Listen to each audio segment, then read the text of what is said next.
இங்கே இருக்கிற எல்லோருக்கும் வணக்கம். இந்த உங்களை எல்லாம் நான் வரும்பொழுது என்னை ரொம்ப கலாட்டா பண்ணுவீங்கன்னு பயந்துக்கிட்டே வந்தேன். ஏன்னா வரும்போது ஏன்னா எனக்கு எப்பொழுதுமே கொஞ்சம் நானும் மாணவனாக இருந்ததுனால நமக்கு என்னென்ன விஷயங்கள் தெரியுங்கிறது எனக்கும் தெரியும். இந்த வளாகத்துக்கு அண்ணாமலை யூனிவர்சிட்டிக்கு நான் ஒரு 45 வருஷத்துக்கு முன்னாடி வந்திருக்கிறேன் முதல் தடவையாக. அப்போ உங்களை மாதிரி இருக்கும் பொழுது வந்தேன். ஒரு விண்ணப்ப படிவம் வாங்கிறதுக்காக வந்தேன். அதாவது அப்ளிகேஷன் ஃபாரம், அந்த விவசாய படிப்புக்காக வாங்கிட்டு போனேன். அதுக்கு பிறகு கோயம்புத்தூர் விவசாய கல்லூரியிலேயும் போய் வாங்கிட்டு வந்து 2 இடத்துக்கும் விண்ணப்பம் போட்டேன். அங்கேருந்து முதல்ல விண்ணப்பம் வந்தது, அதனால் அங்கே போய் சேர்ந்தேன். இல்லைன்னா இன்றைக்கி நானும் இங்கே ஒரு பழைய மாணவனாக இருக்க வேண்டிய ஆள் முன்னாடி அந்த விண்ணப்பம் இங்கே சேர்ந்துருக்கலாம். எதுக்காக நான் சொன்னேன்னா, இந்த மாதிரி கல்லூரி விழாக்களில் பேசுகிறதுங்கிறது ரொம்ப கொஞ்சம் சங்கடம். அதாவது அந்த தொழில்முறை பேச்சாளர்களுக்கு அது ரொம்ப சாமர்த்தியமாக இருக்கலாம். நான் ஒரு தொழில்முறை பேச்சாளர் கிடையாது. ஏதோ வானொலி தொலைக்காட்சி பேசுகிறதுனால மறுபடியும் இங்கே கூப்பிட்டு பேச சொன்னாங்க. இது மாதிரி ஏன் பேச தயக்கம்னா, இந்த வயசில் ஒருத்தர் பேசுகிறத ரொம்ப நேரம் கேட்டுக்கிட்டு இருக்கிறது ரொம்ப கஷ்டம். அது உங்களுக்கு நல்லா தெரியும். ஏன் பேச தயக்கம்னா, இந்த வயசில் ஒருத்தர் பேசுகிறத ரொம்ப நேரம் கேட்டுக்கிட்டு இருக்கிறது ரொம்ப கஷ்டம். அதுங்கிறது எனக்கும் நல்லா தெரியும். அதில் என்ன, சின்ன குழந்தைகள்லேருந்து பெரியவங்க வரைக்கும் நான் பார்த்துருக்குறேன். இந்த மாதிரி அந்த எல்கேஜி யூகேஜி படிக்கிற குழந்தைகள் இருக்கு இல்லையா, அதில் கூப்பிட்டு என்னை பேச சொல்லுவாங்க சென்னையில். அவங்களுக்கு மாதிரி இந்த குழந்தைகளை உட்கார வச்சு காக்கா கதை நரி கதை ஏதாவது சொல்கிறது உண்டு. அப்படி சொல்லும் பொழுது அவங்க எப்போ பொறுமை இழக்கிறாங்கங்கிறதுக்கு ஒரு அடையாளம் என்னென்னா, அந்த முதல் வரிசையில் உட்காந்துருக்கிற குழந்தை லேசாக தரையை கீறுவான், லேசாக அப்படி இல்லைன்னா பக்கத்தில் இருக்கிறவனை ஒரு பென்சிலால் குத்துவான். இது அவன் பொறுமை இழக்கிறான்னு அர்த்தம். அதுபோல் ஒவ்வொரு இடத்துல, இப்போ பள்ளிக்கூடத்தில் ஹைஸ்கூலுன்னா கொட்டாய் விடுவார்கள். இப்போ காலேஜுன்னா இது மாதிரி பண்ணுவீங்க, ஏதாவது விசில் அடிக்கிறது இப்படி. அதனால் எப்போ முடிக்கணும் எப்போ தொடங்கணுங்கிறது அது ஒரு பெரிய முக்கியமான கட்டம். இதில் எனக்கு ரொம்ப பிடிச்சது இந்த முதியோர் இல்லங்களில் பேசுகிறது தான் ரொம்ப பிடிக்கும். அந்த சென்னையில் பென்ஷனர் அசோசியேஷன் இருக்குது. அதாவது முதியவர்கள் எல்லாம் 80 வயசு 85 வயசை தாண்டினவங்க, ஒரு காலத்தில் பெரிய பதவியிலேருந்து ஓய்வு பெற்றவர்கள். அவங்க கூப்பிட்டு என்னை பேச சொல்லுவாங்க. அதுக்கு மட்டும் யாரும் எந்த சத்தமும் போட மாட்டாங்க. நானும் எவ்வளவு நேரம் வேணாலும் பேசிக்கிட்டு இருப்பேன். அவ்வளவு பேர் முகமும் என்னையே கவனிச்சிக்கிட்டு இருக்கோம். என்ன காரணம்னா, காது கேட்காது.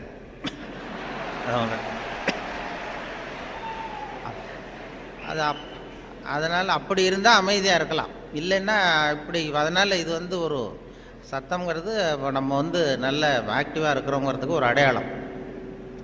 நான் அதனால் இதில் என்ன பேசுறது எப்படி பேசுறதுங்கிறத பற்றி வரும்பொழுது சொன்னார்கள்.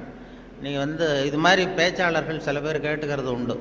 நான் எவ்வளோ நேரம் பேசணும்னு நினைக்கிறீங்க அப்படின்னு அந்த ஆர்கனைசரை அவங்க சொல்லுவாங்க. நீங்கள் எவ்வளோ நேரம் வேணாலும் பேசுங்க சார், நாங்கள் 10 நிமிஷத்துக்கு மேலே உட்காந்துருக்க மாட்டோம் அப்படின்னு சொல்லுகிறவர்கள் உண்டு. இங்கே வரும்பொழுது கேட்டேன், ஒரு மணி நேரத்துக்கு குறையாம 3.25 மணி நேரம் பேசணும், அது வரைக்கும் நாங்கள் தாக்கு பிடிப்போம்னு சில பேர் சொன்னாங்க. அது எப்படின்னு சொல்ல முடியாது. இங்கே வரும்பொழுதே ஏதோ உங்கள் பல் கோளரங்கத்துக்கு அவசியம் வாருங்கள்னு ஒரு போர்டு வச்சுருந்தீங்க. இங்கே அண்ணாமலை யூனிவர்சிட்டி வரும்பொழுது வழியில் பார்த்தேன். உங்கள் பல்லாண்டு காலம் பாதுகாப்பாக இருக்கணுமா அப்படின்னா எங்கள் பல் கோளரங்கத்துக்கு வாங்கோ அப்படின்னு விளம்பரம். அது நான் உடனே பயந்துட்டேன். பத்திரமா இருக்கணும்னா மரியாதையாக வந்துருங்க, இல்லைன்னா பல்ல உடச்சிருவேங்கிறது மாதிரி இருக்குது. நல்லா பாதுகாப்பாகணும், அவசியம் வாங்கணும்னு கூப்பிடுறது மாதிரி, ஏதோ அன்பாக கூப்பிடுறது மாதிரி மிரட்டுறதாக அதை உணர்ந்தேன். உங்களையெல்லாம் பார்க்கும்பொழுது எனக்கு என்னுடைய அந்த பழைய காலம்தான். கோயம்புத்தூர் விவசாய கல்லூரியில் போய் சேர்ந்தது. அப்போ தான் இந்த இந்திய எதிர்ப்பு போராட்டம் பெரிய பிரபலமாக நடந்த 65. அப்போ கோயம்புத்தூரில் நாங்கள் அங்கே அப்போ படிச்சுக்கிட்டு இருந்த நேரம் அது, அந்த காலம். அப்போல்லாம் இந்த ரேகிங் அதுவும் ஒரு பெரிய விஷயமா இருந்தது அப்போல்லாம். இப்போலாம் அது ஒரு பெரிய கட்டுப்பாட்டுக்கு வந்துருக்கு. நான் போய் முதல்ல சேர்ந்ததுமே விவசாய கல்லூரியில் கோயம்புத்தூரில் ஒரு சீனியர் மாணவர்கள் 2-3 பேர் வந்தாங்க. இங்கே கூப்பிட்டு போய் தனியாக அவங்க ரூமுக்கு அழைச்சிட்டு போய் நாங்கள் வந்து ஒன்றும் கலாட்டா பண்ண மாட்டோம், ஒன்றும் கேலி பண்ண மாட்டோம். ஆனால் நாங்கள் வந்து எங்களுடைய ரேங்கிங்கில் ஒரு நாகரிகம் இருக்கும். அதனால் நாங்கள் சொல்கிறத நீ செஞ்சுட்டீங்கன்னா வேறு ஒன்றும் உன்னை தொந்தரவு பண்ண மாட்டோம் அப்படின்னு என்னை பிடிச்சி எடுத்துகிட்டு போனாங்க. நான் அப்பா தினமாக போனேன். என்ன சார் செய்யணும்னு கேட்டேன். அந்த சீனியர் ஸ்டூடெண்ட்ஸ் என்ன சொன்னாங்கன்னா, நாங்கள் வந்து கொஞ்சம் பழைய துணியெலாம் வச்சுருக்குறோம், சலவைக்கு போட வேண்டியது. அது அங்கே போய் சலவை கடையில் எங்களுக்காக இதை கொண்டு போய் நீ போட்டுட்டு வரணும், அவ்வளோதான், வேறு ஒன்றும் இல்லை அப்படின்னாங்க. பரவாயில்ல, இவ்வளவு நாகரிகமான ஒரு ரேக்கிங் நடக்குதே அப்படின்னு சொல்லி, இதை எங்கே சார் போடணும், நான் போட்டுறேன், செலவு கடை எங்கே இருக்குன்னா அதுவும் தெரியுது பாரு அப்படின்னு சொல்லி சொன்னாங்க. உடனே அவங்க பழைய துணியெல்லாம் மூட்டை கட்டி கொண்டு போய் அப்படியே போட்டு நீ ரூமுக்கு போகலாம்ப்பா, வேறு ஒன்றும் நாங்கள் ஒன்றும் பண்ண மாட்டோம்ட்டாங்க. நான் இந்த பழைய துணியை தூக்கிட்டு போய் அங்கே கதவை தட்டி திறந்து விட்ற வெளில வந்தார். இந்தாங்க சார் என்னென்னு கேட்டபோது, இது பழைய துணி சலவைக்காக போட வந்தேன் அப்படின்னேன்.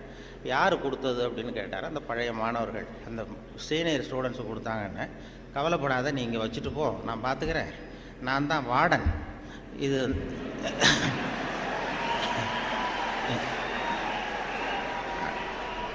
அவங்க வந்து ஏதோ ஒன்று இப்படி சொல்லியிருக்கிறாங்க, நான் உன் பேரில் கோவப்படலைப்பா, நீ வச்சுட்டு போ, நான் பார்த்துக்கிறேன்னார். அந்த வார்டன் பின்னாடி வந்து எங்கள் பல்கலைக்கழகத்து வைஸ் சான்சலராகவே ஆனார். அப்புறம் வந்து ஓய்வு பெற்றார். அப்படி ஒரு அனுபவம் அங்கே நடந்தது. அப்படிலாம் பண்ணுவாங்க.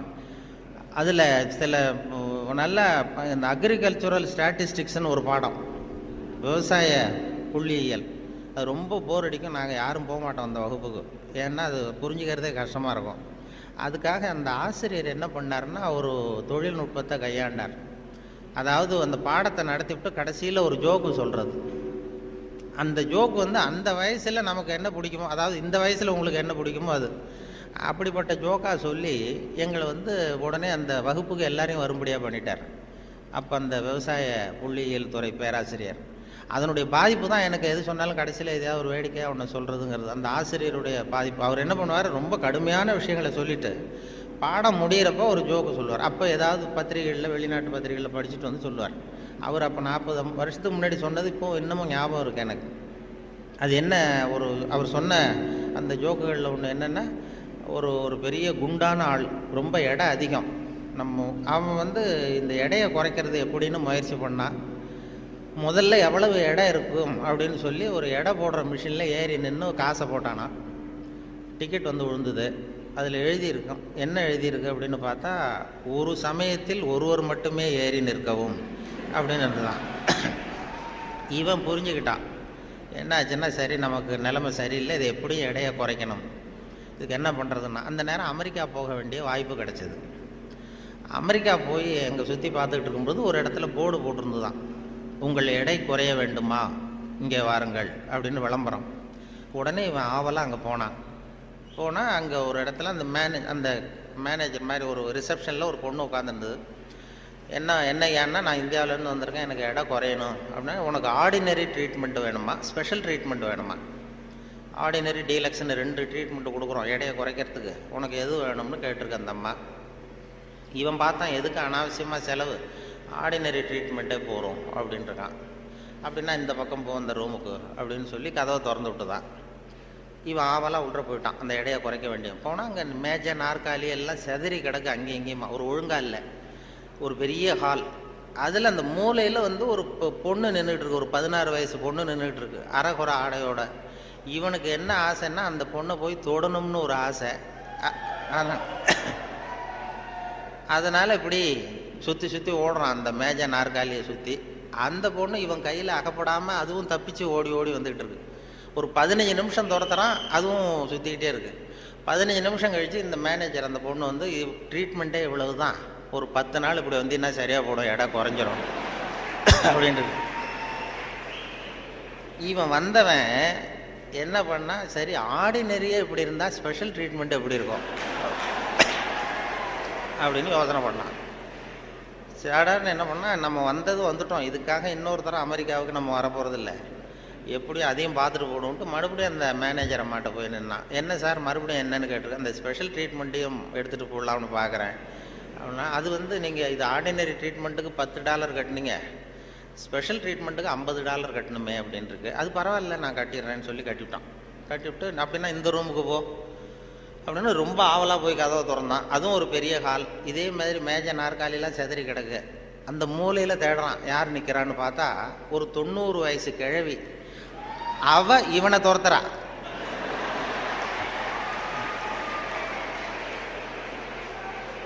இவன் தப்பிச்சா போறோம்னு சுற்றி சுற்றி ஓடி வரான். சுற்றி வந்து வெளியில் வந்து விறுவிறுக்க ஓடி வந்து போகிறோம் சார் அப்படின்னா, இது ஒரு 4 நாள்லேயே சரியாக போடுங்க உங்களுக்கு அப்படின்ட்டு வந்துட்டான். இதை எங்கள் ஆசிரியர் கோயம்புத்தூர் விவசாய கல்லூரியில் ஒரு பாடத்தை, கடுமையான பாடத்தை நடத்திவிட்டு, அக்ரிகல்ச்சுரல் ஸ்டாட்டிஸ்டிக்ஸுங்கிற பாடத்தை நடத்திட்டு கடைசியில் சொன்ன ஜோக் அது எங்களுக்கு, அதாவது வகுப்புக்கு தவறாமல் போகணுங்கிறதுக்காக அவர் சொன்னது அது. இப்போ அதனுடைய விளைவு என்னென்னா, இப்போ எனக்கு 45 வருஷம் 50 வருஷம் கழித்து அந்த ஜோக்கு ஞாபகம் இருக்குது, பாடம் மறந்து போச்சு. இப்படி தான் வந்து கடுமையான விஷயங்களை வந்து நம்மளை வந்து பண்ணி சொல்லி கொடுக்கறது வழக்கம். அதே போல் எனக்கு இந்த பொறியியல் துறைக்கும் வர வேண்டிய வாய்ப்பு கிடைச்சிது. நம்ம படித்து முடித்ததுமே சில பேர் எங்கள் பெற்றோர்கள் எல்லாரும் ஆலோசனை பண்ணாங்க, பொறியியலுக்கு அனுப்பலாம், இன்ஜினியர் ஆக்கலாம் பையனை அப்படின்னு. அப்புறம் எல்லாம் இப்போ சில பேர் சொன்னாங்க, அதுக்கெல்லாம் நம்ம பையன் சரியாக வரமாட்டான், அதுக்கெல்லாம் கொஞ்சம் புத்திசாலித்தனம் வேணும் அப்படி இப்படின்னு சொல்லி அதை பண்ணி விட்டாங்க. அப்போது சொல்கிறது உண்டு, ஒரு பையனுக்கு வந்து சின்ன வயசுலேயே அவனை வந்து எந்த துறையில் சேர்க்கறது அப்படிங்கிறது ஒரு முக்கியமான விஷயம். ஒரு அம்மாவுக்கு தன்னுடைய பையனை எதில், இன்ஜினியரிங் காலேஜில் சேர்க்கணும்னு ஆசை. எந்த துறையில் சேர்க்கறது, சிவில் இன்ஜினியர் ஆக்கலாமா, மெக்கானிக்கல் இன்ஜினியர் ஆக்கலாமா, அதை வந்து அல்லது எலக்ட்ரிக்கல் இன்ஜினியர் ஆக்கலாமா அப்படின்னு ஒரு அம்மாவுக்கு ஆசை. அப்போ எல்லா துறையும் இருக்கீங்கன்னு அர்த்தம். இந்த பையனை எந்த துறையில் சேர்க்கறது அம்மாவுக்கு முடிவு பண்ண முடியல, அப்பாவாலையும் ஒன்றும் சொல்ல முடியல. உடனே இவர் என்ன பண்ணார், பையனை அழைச்சிட்டு ஒரு மனோதத்துவ டாக்டர்கிட்ட போனார். ஒரு உளவியல் டாக்டர்கிட்ட போய், சைக்கியாட்ரிஸ்ட், இது மாதிரி என்னம்மா விஷயம்னு கேட்டிருக்காரு அந்த டாக்டர். ஒன்றும் இல்லை சார், என் பையனை வந்து மேற்கொண்டு படிப்புக்கு சேர்க்கணும், இன்ஜினியரிங் காலேஜில் சேர்க்கணும். சிவில் இன்ஜினியர் தேவலாமா, மெக்கானிக்கல் இன்ஜினியரா, எலக்ட்ரிக்கல் இன்ஜினியரா, எது இவனுடைய சுபாவத்துக்கு தகுந்தாப்புல நீங்கள் வந்து ஒரு துறையை சொன்னீங்கன்னா அது ஈஸியாக இருக்கும் படிக்கிறதுக்கு. அதுதான் உங்களை மன ரீதியாக நீங்கள் ஆராய்ச்சி பண்ணி சொல்லுங்கன்னு அழைச்சிட்டு வந்துருக்கு. இது ஒன்றும் கஷ்டம் இல்லைம்மா, ஈஸியாக கண்டுபிடிச்சிடலாம் அப்படின்னு அந்த டாக்டர். உடனே அந்த பையனை கூப்பிட்டு, என்னப்பா நல்லா இருக்கே அப்படின்னு தட்டி கொடுத்தார். சின்ன பையன், பொடியன். இவனுடைய சுபாவம் என்னங்கிறத நான் ஈஸியாக கண்டுபிடிச்சி சொல்லிடுறேன், அதுக்கு தகுந்தாப்புல இப்போ இருந்தே சொல்லி கொடுத்து நீங்கள் பழக்கி கொண்டு வரலாம் அப்படின்னு சொல்லிட்டு ஒரு நர்ஸை கூப்பிட்டார். நர்ஸ்னு தான் அந்த அம்மா வந்தது. இந்த பாரு, இது மாதிரி ஒரு மேஜையில் ஒரு சுத்தியல் கொண்டு வந்து வை, ஒரு கொரடு கொண்டு வந்து வை, ஒரு ஸ்க்ரூ டிரைவரை கொண்டு வந்து வை. இந்த பையனை அப்படி கொண்டு வந்து விடுவோம். இவன் சுத்தியலை போய் தொட்டான்னு எடுத்தான்னா ஆசையாக ஏதாவது ஒன்று எடுப்பான். சுத்தியல் எடுத்தான்னா சிவில் இன்ஜினியருக்கு படிக்க வச்சுருவோம், கொரடை எடுத்தான்னா மெக்கானிக்கல் இன்ஜினியருக்கு படிக்க வச்சுருவோம், ஸ்க்ரூ டிரைவர் எடுத்தான்னா எலக்ட்ரிக்கல் இன்ஜினியர் படிக்க வச்சுருவோம். இது அவனுடைய சுபாவத்தை கண்டுபிடிக்கிறது சுலபமான வழி அப்படின்னு டாக்டர் சொல்லிட்டார். ரொம்ப ஈஸியாக அந்த நர்ஸு கொண்டு வந்து ஒரு கொரடு, ஒரு சுத்தியல், கொரடு, ஸ்க்ரூ டிரைவர் வச்சுட்டு அப்படி ஒதுங்கி நின்றுது. பையனை கொண்டு வந்து விட்டாங்க. பையன் என்ன பண்ணான், நேராக போய் அந்த நர்ஸை கட்டி பிடிச்சிக்கிட்டான்.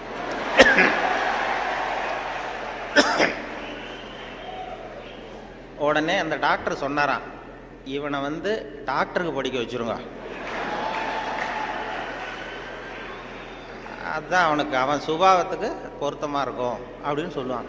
அப்படி ஒருத்தருடைய சின்ன வயசுலேயே நம்ம எந்த துறைக்கு கொண்டு போகலாம் என்ன ஏதுங்கிறது இளையும் பயிர் முளையில் தெரியும்பாங்கள்ல, சின்ன வயசுலேயே தெரிஞ்சிடும். அது பெரிய பெரிய இதெல்லாம். ஒரு பெரிய எழுத்தாளர் மேல்நாட்டில் பிற்காலத்தில் வந்து பெரிய எழுத்தாளர் ஆனாராம்.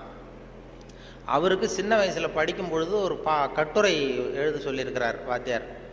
என்ன கட்டுரைன்னா, விபத்து அப்படின்னு தலைப்பு. விபத்துன்னு சொல்லி ஒரு கட்டுரை அல்லது கதை எழுதுங்கன்னு சொல்லியிருக்கார். இந்த சின்ன பையனாக இருக்கும்போது எழுதுனானா. அவன் பிற்காலத்தில் பெரிய நாவலிஸ்ட், பெரிய எழுத்தாளர் ஆனான். சின்ன வயசுலேயே அவன் விபத்துங்கிற தலைப்புக்கு என்ன எழுதுனா, ஒவ்வொரு வரியிலையும் ஒவ்வொரு திருப்பம். அதாவது ஒரு 10வது மாடியில் ஒருத்தன் வெள்ளை அடிச்சுக்கிட்டு இருந்தான் அப்படின்னு எழுதுறான். 10வது மாடியில் வெளிப்பக்கமாக நின்றுக்கிட்டு ஒருத்தன் வெள்ளை அடிச்சுக்கிட்டு இருந்தான். துரதிர்ஷ்டவசமாக அந்த வெள்ளை அடித்தவன் கால் தவறி கீழே விழுகிறான், விழுந்துக்கிட்டு இருக்கான். அதிர்ஷ்டவசமாக அந்த நேரம் சாலையில் ஒரு வைக்கோல் வண்டி வந்து கொண்டிருந்தது. அடுத்த வரி. அடுத்தது, துரதிர்ஷ்டவசமாக அந்த வைக்கோலின் நடுவே ஒரு கடப்பாரை சொருகியிருந்தார்கள். அதிர்ஷ்டவசமாக இவன் அந்த கடப்பாறையில் விழவில்லை, துரதிர்ஷ்டவசமாக அவன் வைக்கோலிலும் விழாமல் தரையில் விழுந்து செத்து போட்டான் அப்படின்னு. இந்த ஆள் இதை எழுதினவன் பிற்காலத்தில் பெரிய எழுத்தாளர் ஆகிட்டாரான், பெரிய இதாகி. அப்படி சுபாவம் சின்ன வயசுலேயே தெரியும் யார் யாருக்கு என்ன அப்படின்னு சொல்லி. நமக்கெல்லாம் அது இப்போ நம்ம ஆசிரியர்களுக்கே சில சுபாவங்கள் உண்டு.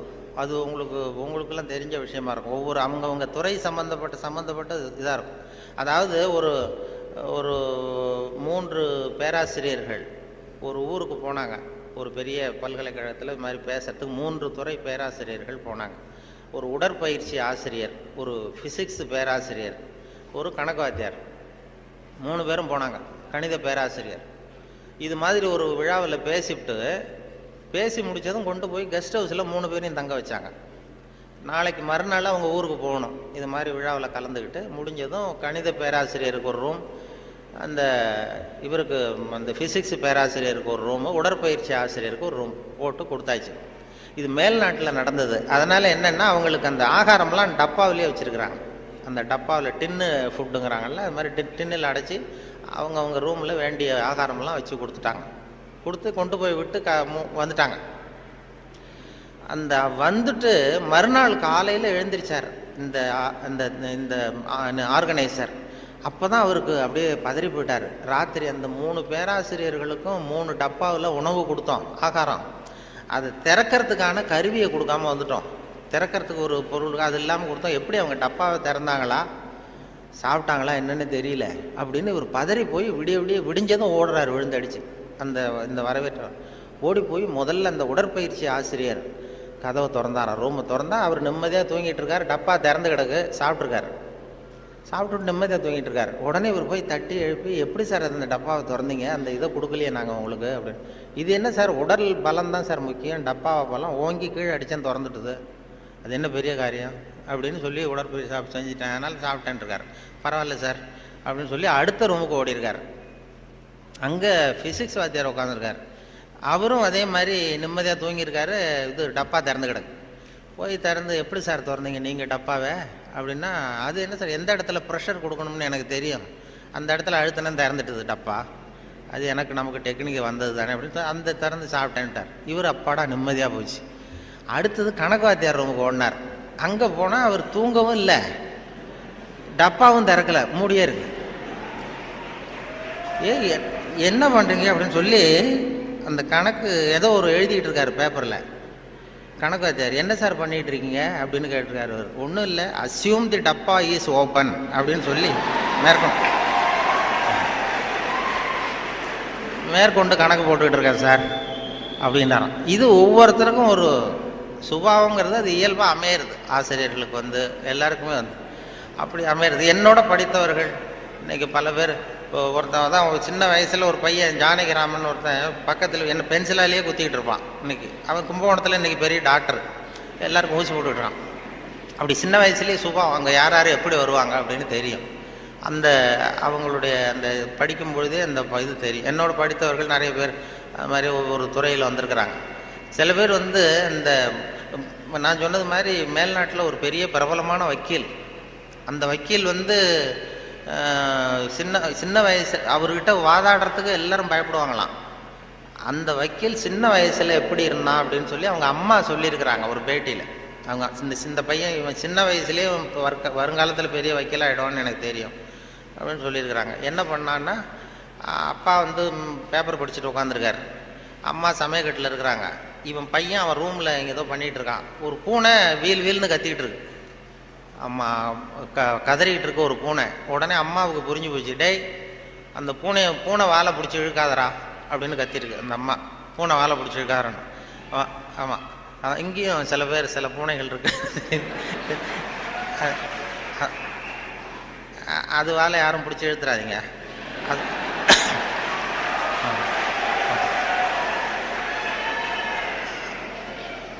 பூனை வாழை பிடிச்சிருக்காருன்னு அந்த அம்மா கத்திருக்கு. அப்பா அவன் சொன்னானா, அம்மா நான் பூனை வாழை பிடிச்சி இழுக்கலை, பூனை தான் அது வாழை பிடிச்சி இழுத்துக்கிட்டு இருக்குன்றான். நான் ஒன்றும் பூனைக்கு இடைஞ்சல் பண்ணல, பூனை தான் வாழை இழுத்துக்கிட்டு இருக்கு, நான் அது வாழை இழுக்கலன்றான். ஓடி போய் பார்த்துருக்குறாங்க அம்மாவும் அப்பாவும். பார்த்தா இவன் பூட்ஸு காலால் மிரிச்சிக்கிட்டு இருக்கான், பூனை வாழை இழுத்துக்கிட்டு இருக்கு. அவன் பிற்காலத்தில் பெரிய வக்கீல் ஆகிட்டான். அதாவது ஒரு தான் பேரில் தப்பு இல்லைங்கிறது மாதிரி பேசினா பாருங்க. அவங்க அம்மா வந்து சொல்லியிருக்கு. இப்படி அது சின்ன வயசில் அவங்கவுங்களுக்கு அந்த இது இருக்கும். சில பேருக்கு ஆராய்ச்சி விஞ்ஞான மனோபாவம் வந்துடும். விஞ்ஞானம் சில பேர் சின்ன வயசுலேயே ஒருத்தன் மூஞ்சில் ஒருத்தன் குத்திட்டு இருப்பான். சின்ன இளம் வயசுலேயே ஒருத்தன் மூஞ்சில் ஒருத்தன் குத்திட்டு இருப்பான். அவங்கெல்லாம் பிற்காலத்தில் சட்டசபைக்கு வரலாம். சட்டசபைக்கு வந்து பெரிய அவங்க சுபாவத்துக்கு தகுந்த மாதிரி ஒரு துறையை தேர்ந்தெடுக்கணும். அதனால் இதில் எல்லாம் இப்போ பொறியியல் மாணவர்கள் தான் இருக்கிறாங்களா, எல்லாரும் கலந்துருக்கிறாங்களான்னு தெரியல. ஏன்னா நீங்கள் எல்லாம் ரொம்ப கொடுத்து வச்சவர்கள். இந்த பள்ளிக்கூடத்தில் இது இப்படிப்பட்ட ஒரு பெரிய நிறுவனத்தில் படித்தவங்கலாம் இன்றைக்கி பெரிய பெரிய அளவில் இருக்கிறாங்க.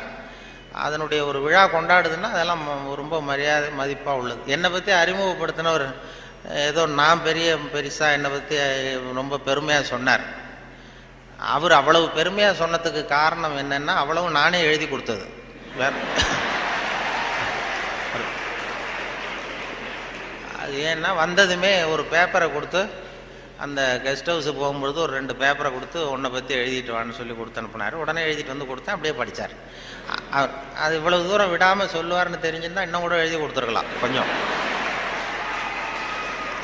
அது என்ன அதில் வேற இவரை பற்றி அறிமுகப்படுத்துறதுக்கே இது அவசியம் இல்லை, எல்லாருக்கும் தெரியும், இருந்தாலும் சொல்கிறேன் அப்படின்னு சொல்லி அவர் அதை படிக்கிறது. இது ஒரு சம்பிரதாயம்தான். ஒரு கூப்பிடும்பொழுது ஒரு இதில் அதே போல் உட்காந்து பேசுறியா நின்றுட்டு பேசுறியான்னு வேற கேட்டாங்க. அது எப்படி நீங்கள் ஏற்பாடு பண்ணியிருக்கிறீங்களோ அப்படி பேசிவிட்றோம் சார், இதில் என்ன அப்படின்னு 2 இருந்தது. உட்காந்து பேசு. ஏன்னா இந்த பேச்சாளர்கள் கடவுளுக்கு தான் 3 கோலங்கள் சொல்லுவாங்க. நின்ற கோலம், அமர்ந்த கோலம், கிடந்த கோலம் அப்படின்னு இந்த ஆன்மீகத்தில் சொல்லுவாங்க. நின்ற கோலத்தில் அருள் பண்ணுறவர் யார்? திருப்பதி வெங்கடாஜலபதி அப்படி வைங்களேன். அமர்ந்த கோலம்னு பார்த்தா ஐயப்ப சாமி அமர்ந்த கோலம். இதை தவிர கிடந்த கோலத்தில் அருள் பண்ணுற சாமி இருக்குது. அது என்னென்னா ஸ்ரீரங்கம் பள்ளிகொண்ட பெருமாள். அது வந்து படுத்திருக்கும். இப்படி 3 கோலத்தில் ஆண்டவன் கோலங்கள் உண்டு. அது எதுக்கு சொல்கிறேன்னா அதே மாதிரி நம்ம ஊரில் பேச்சாளர்களுக்கும் 3 கோலங்கள் உண்டு. அது நின்ற கோலத்தில் பேசுகிறவர்கள் அரசியல்வாதிகள். அவங்களுக்கு நின்னாதான் பேச்சு வரும், உட்காந்து பேச. அமர்ந்த கோலத்தில் பேசுகிறவங்க ஆன்மீகவாதிகள். இப்போ நடமாடும் பல்கலைக்கழகம் நாவலர் நெடுஞ்செழியன் இருந்தார் இல்லையா, இங்கே படித்தவர். அவர் வந்து ரேடியோவுக்கு பேச வந்தார். அமைச்சராக இருக்கும்பொழுது திருக்குறளுக்கு உரை எழுதினார். அப்போ நான் கூப்பிட்டு ரேடியோவில் அவரை பேட்டி எடுத்து பதிவு பண்ண வேண்டிய பொறுப்பு எனக்கு. அவரை கூப்பிட்டுட்டு வந்து அறையில் உட்கார வச்சு பேசிகிட்டு இருக்கோம். அது மாதிரி பதிவு பண்ணுறதுக்கு போகிறேன். அப்படி போய் உட்கார வச்சா வானொலி நிலையத்தில் இப்படி தான் ஏற்பாடு பண்ணி வச்சுருப்போம். உட்காந்து பேசுனா தம்பி இங்கே வா, நான் வந்து எனக்கு உட்காந்தா பேச்சு வராது, நின்றுக்கிட்டே பேசிவிட்றேன், இந்த மைக்கை கொஞ்சம் தூக்கி வசதி வையினார். அப்புறம் அவர் உயரத்துக்கு மைக்கை தூக்கி வச்சு அப்புறம் பதிவு பண்ணேன்.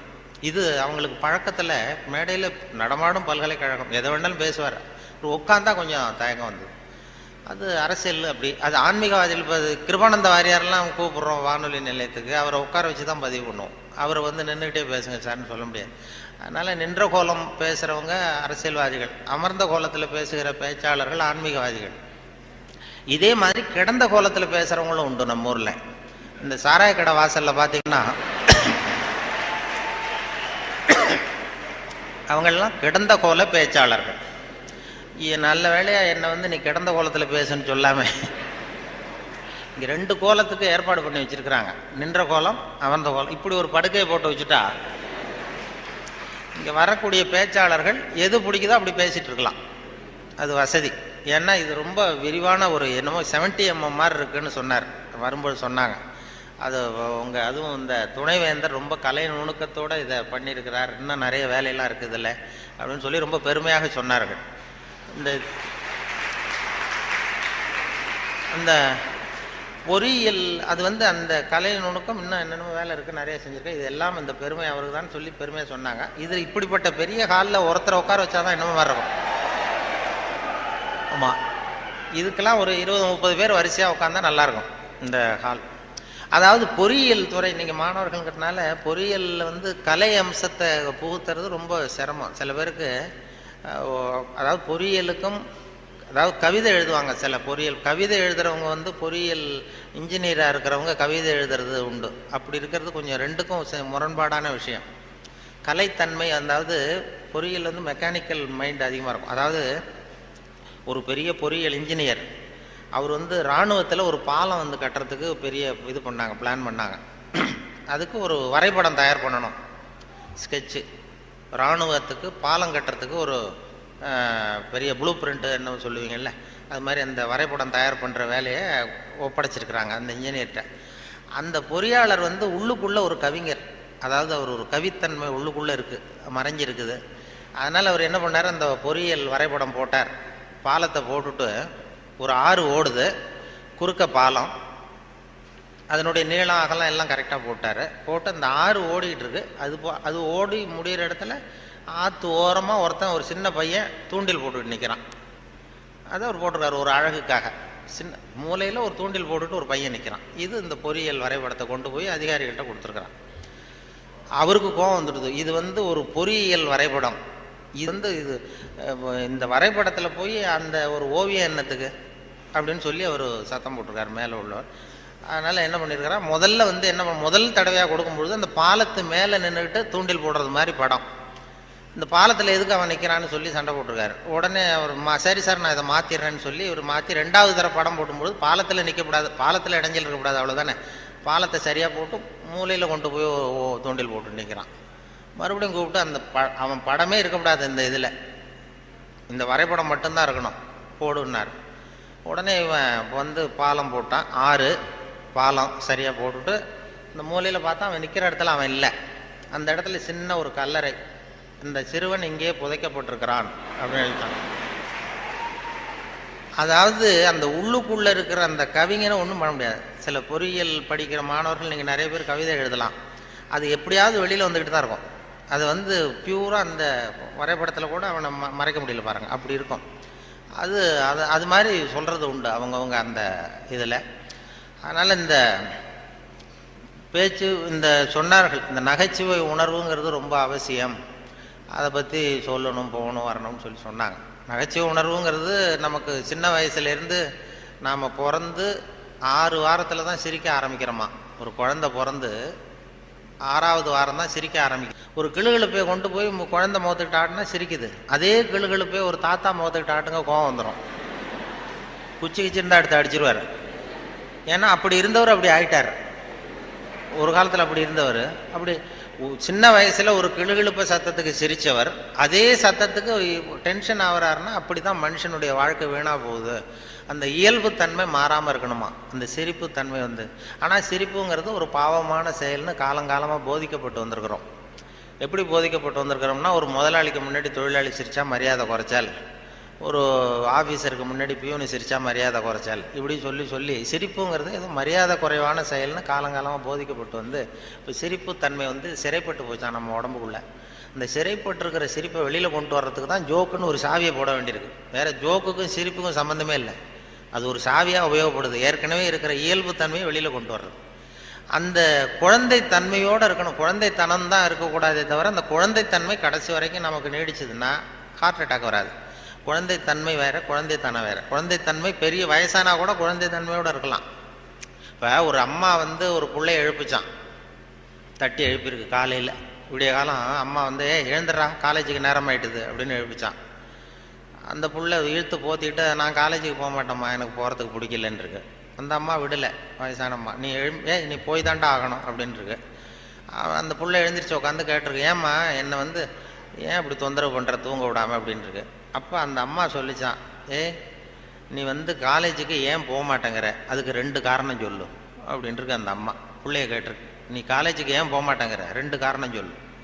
அப்போ அந்த பிள்ளை சொல்லிச்சான், ஏன் போக மாட்டேன்னா ஒரு காரணம் அங்கே இருக்கிற மாணவர்களுக்கெல்லாம் என்ன பிடிக்கல, பசங்களுக்கெல்லாம் என்ன பிடிக்கல.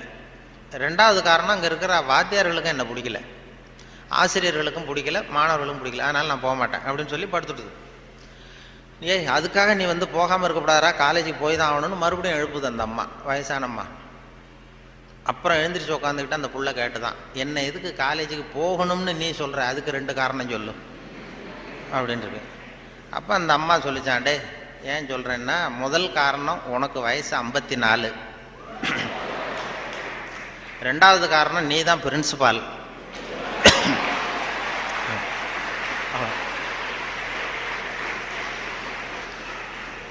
அதாவது 54 வயசுலேயும் அவர் குழந்தை தன்மையோடு இருக்கார் பாருங்க.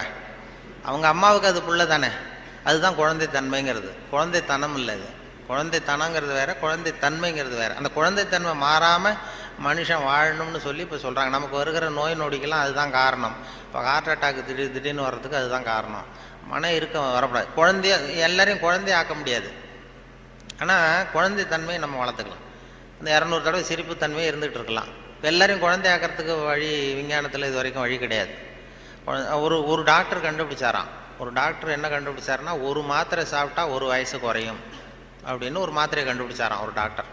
ஒரு மாத்திரை சாப்பிட்டீங்கன்னா 1 வயசு குறையும். உடனே ஒரு பாட்டியம்மா போச்சு, 90 வயசு பாட்டி, எனக்கு ஒரு பாட்டில் மாத்திரை கொடுங்க டாக்டர் அப்படின்னு வாங்கிட்டு வந்துருக்கு. வாங்கிட்டு வந்து ஒரு மாத்திரை சாப்பிட்டா 1 வயசு குறையும்னாரா. மறுநாள் ஒரு 30 வயசு பொண்ணாக மாறி இது போயிருக்கு. நாள் 90 வயசு பாட்டியாக போச்சு, 30 வயசு பொண்ணாக மாறி அதே டாக்டர்கிட்ட போச்சு. இடுப்பில் ஒரு வயசு கை குழந்தை, அது சட்டை கிட்ட போடாமல் கட்டவரில் வாயில் வச்சுட்டு உட்காந்துருக்கு. தூக்கிக்கிட்டு அதே டாக்டர்கிட்ட போயிருக்கு. போனதும் அந்த டாக்டர்கிட்ட சொன்னேன், ஏம்மா வந்திருக்கேன்னு கேட்டார். ஒன்றும் இல்லை டாக்டர், நேற்று உங்ககிட்ட வந்தேன், மாத்திரை கேட்டேன், ஒரு மாத்திரை சாப்பிட்டா 1 வயசு குறையும். நீங்கள் நான் ஒரு பாட்டில் மாத்திரை வாங்கிட்டு போனேன், ஏதோ ஒரு ஆர்வத்தில் ஒரு 30-40 மாத்திரையை சேர்த்து சாப்பிட்டேன், அதனால் இப்படி ஐட்டம் பாருங்கள் அப்படின்ட்டு. டாக்டர் சொன்னார், இதுக்கு ஏமா வருத்தப்படுற, எல்லாரும் வயசு குறையணும்னு தான் நினைக்கிறாங்க, உனக்கு வயசு குறைஞ்சிட்டது, சந்தோஷப்படு, இதுக்கே மறுபடியும் என்னை தேடிட்டு வந்தேன். அப்போ இந்த அம்மா சொல்லிச்சான், என்னை பற்றி பரவாயில்ல டாக்டர், இடுப்பில் பாருங்கள் 1 வயசு கை குழந்தை, இது ரொம்ப ஆர்வத்தில் ஒரு 70-80 மாத்திரையை சாப்பிட்டுட்டுது, இது என் வீட்டுக்காரர்.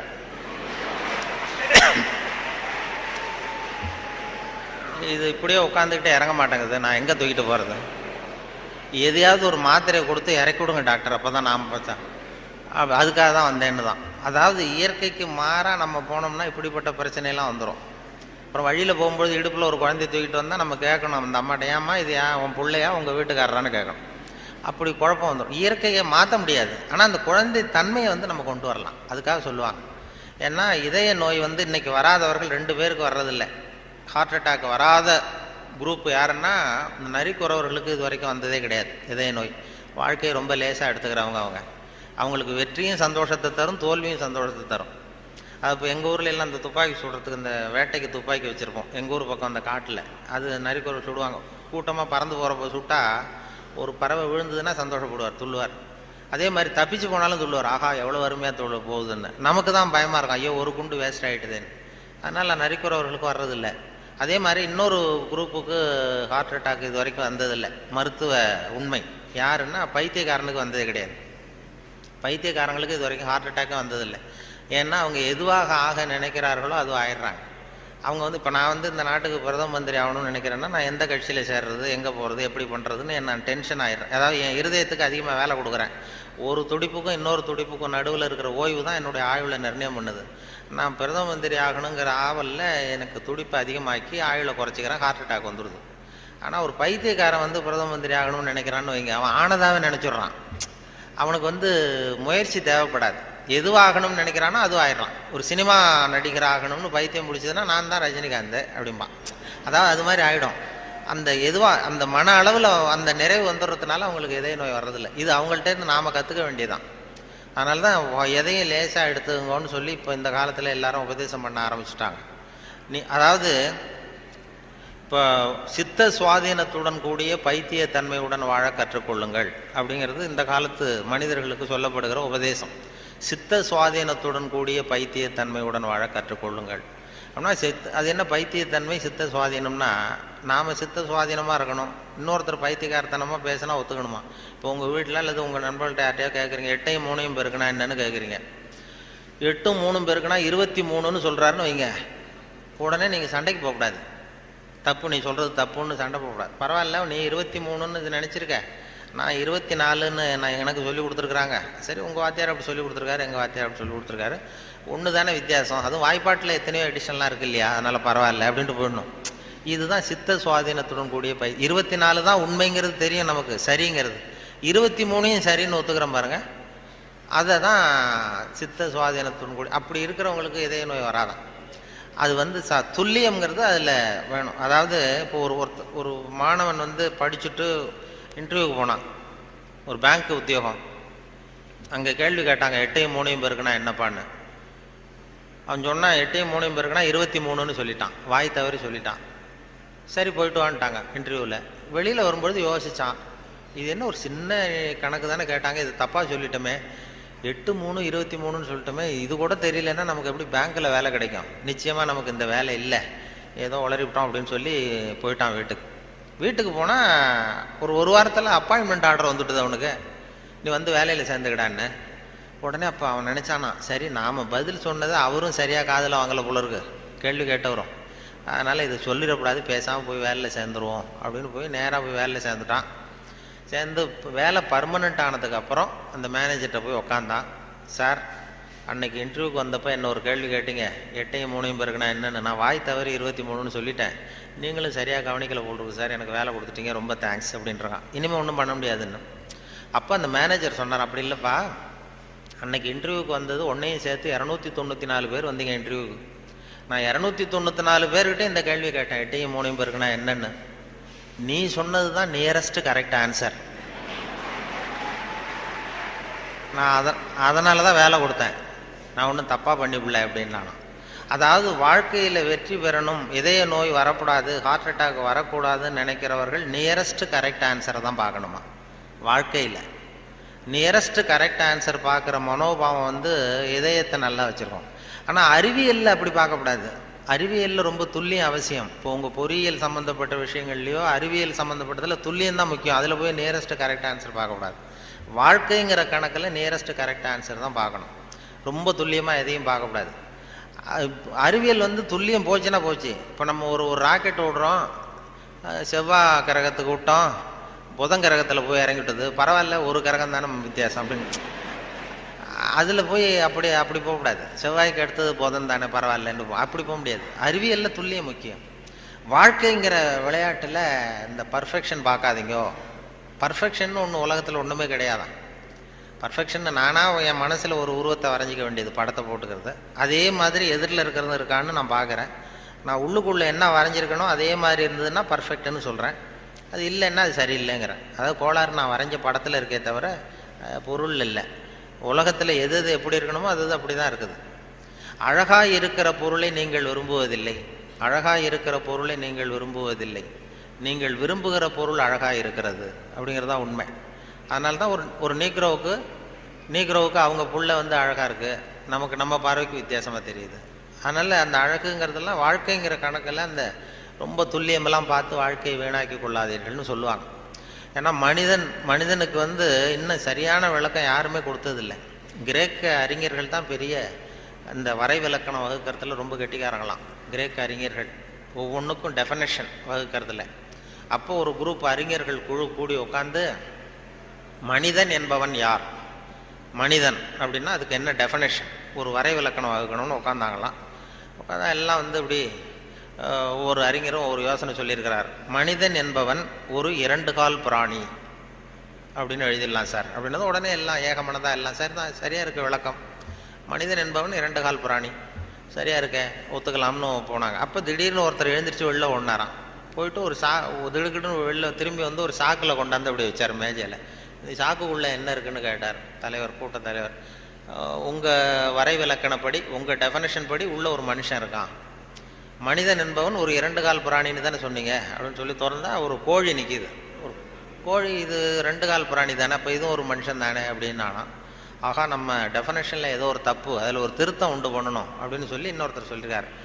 நான் அதில் கொஞ்சம் ஒரு கரெக்ஷன் கொடுக்குறேன் சார் அப்படின்னு சொல்லி மனிதன் என்பவன் சிறகுகளற்ற 2 கால் பிராணி அப்படின்னு கொடுத்துருக்கான்.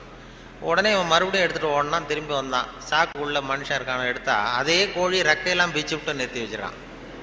உங்கள் டெஃபினேஷன் படி மனுஷன் சிறகுகளற்ற 2 கால் பிராணி அப்படின்னு. அப்புறம் தான் அந்த கிரேக்க அறிஞர்களே சொல்லிட்டாங்களாம், மனிதனுக்கு அதாவது இப்போ ஏதாவது ஒன்றும் முடியலன்னா இப்போ நம்ம என்ன பண்ணுறோமோ அது மாதிரி அதே முடிவுக்கு வந்தாங்க. அதாவது சபையை ஒத்தி வைக்கப்படுகிறது அப்படின்னு சொல்லிவிட்டு கடைசி வரைக்கும் அது டெஃபினேஷன் கொடுக்கல. மனிதனுக்கு வந்து விஞ்ஞானம் போட்டிருக்கிற வேலை வேறு. விஞ்ஞானம் கெமிஸ்ட்ரி என்ன சொல்லுதுன்னா, ஒரு சராசரி மனுஷ உடம்புல இருக்கிற கால்சியத்தை மட்டும் தனியாக எடுத்தால் ஒரு சின்ன ரூமுக்கு வெள்ளடிக்கலாம். ஒரு சராசரி மனுஷ உடம்புல இருக்கிற கொழுப்பை மட்டும் தனியாக எடுத்தால் ஒரு 10 சோப்பு கட்டி தயார் பண்ணலாம். ஒரு சராசரி மனுஷன் உடம்புல இருக்கிற பாஸ்பரஸை மட்டும் தனியாக எடுத்தால் ஒரு 40 நெருப்புக்குச்சி தயார் பண்ணலாம். ஒரு சராசரி மனுஷ உடம்புல இருக்கிற இரும்பு சத்தை மட்டும் தனியாக எடுத்தால் 2 கலாணி 2 செய்யலாம். இவ்வளவுக்கு மொத்தமாக விலை போட்டால் 42 ரூபா 50 காசு. இதுதான் கெமிஸ்ட்ரி நமக்கு போட்டிருக்கிற விலை. ஒரு மனுஷனுக்கு ரசாயன விஞ்ஞானம் போட்டிருக்கிற விலை அவ்வளவுதான். அவன் எப்போ அவன் அவனுடைய வேல்யூ கூடும்னா அவன் எப்படி நடந்துக்கிறாங்கிறத பொறுத்து தான். அதுவும் மனுஷன் உயிரோடு இருக்கிற வரைக்கும் தான் 42-50 காசு. மிருகங்கள் அவனை விட பெருசாக இருக்கு. செத்ததுக்கு அப்புறம் வேல்யூ கூடுது. கடையில் பாருங்கள், உயிர் கோழி 50 ரூபா, உரித்த கோழி 60 ரூபான்னு போட்டுருவோம். செத்ததுக்கு அப்புறம் 10 ரூபா கோடி போடும்.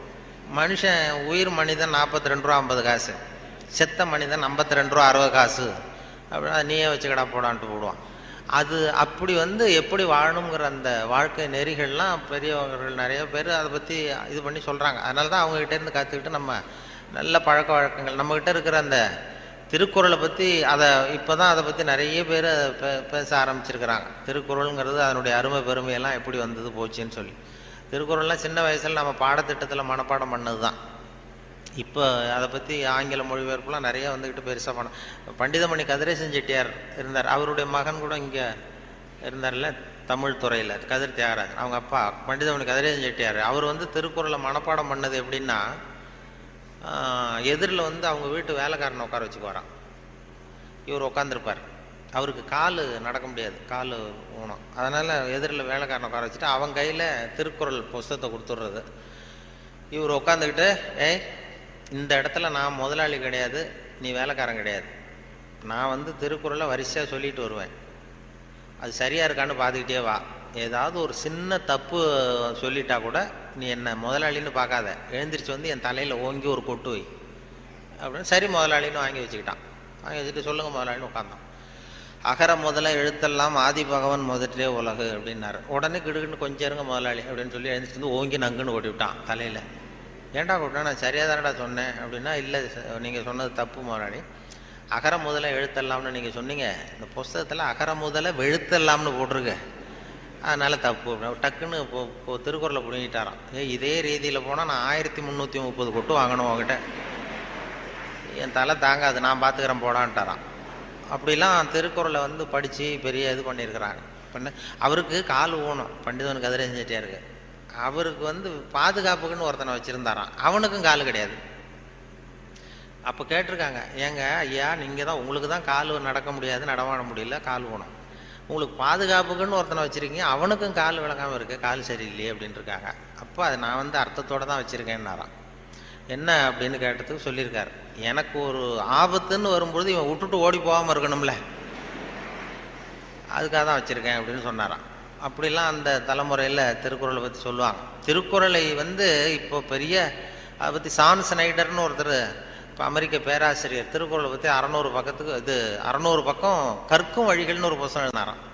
ஹைவே டு லேர்னிங்க, அது ஒன்று ஹைவே டு லேர்னிங் அப்படிங்கிற புத்தகம் 600 பக்கம், 500 ரூபா விலை. அதாவது கற்கும் வழிகள்னு அமெரிக்காவில் இப்போ பிரபலமாக அந்த புத்தகம் வித்துக்கிட்டு இருக்கு. அதை படிச்சுட்டு நம்ம தமிழ் பேராசிரியர் ஒருத்தர் சொன்னாருங்க, இதுக்கு ஏன் 600 பக்கம் வேஸ்ட், நம்ம திருவள்ளுவர் ஒவ்வொரு வார்த்தையிலே பதில் சொல்லியிருக்காரு அப்படின்னார். கற்கும் வழிகளில் அவர் என்ன பண்ணியிருக்காருன்னா, சாப்டர் படிச்சார். Why we should read, how we should read, what we should read, when we should read அப்படின்னு 4 பிரிவாக பிரிச்சுக்கிட்டு எதை படிக்கணும், எப்படி படிக்கணும், ஏன் படிக்கணும், எப்போ படிக்கணும் அப்படிங்கிற மாதிரி பண்ணியிருக்கிறார்.